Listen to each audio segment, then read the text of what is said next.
La malédiction de la théière d'argent. Une histoire d'horreur. Par Neyer. En enquêtant sur la mort d'un programmeur informatique local, un généreux détective nommé Dark Russell découvre une légende au sujet d'une théière d'argent surnaturellement maudite qui circule dans tout le Kent. Dès que quelqu'un utilise la théière, il lui reste exactement 3 jours à vivre. Les rares condamnés semblent être des gens ordinaires dans la vie de tous les jours, mais lorsqu'ils sont photographiés, ils ont l'air déformés. Une personne marquée se sent comme une grenouille violente à toucher. Dark s'empare de la théière, refusant de croire à la superstition.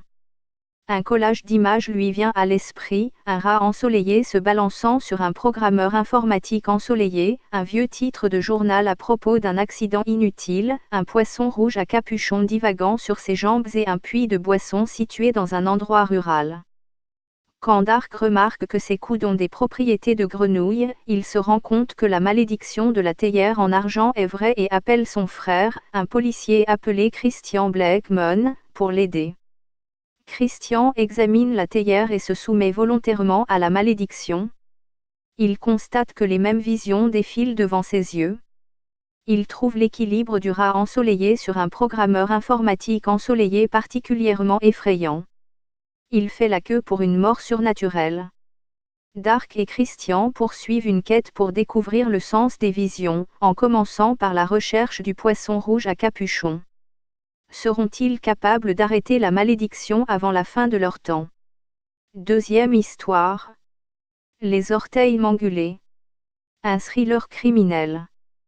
Par Anonymous.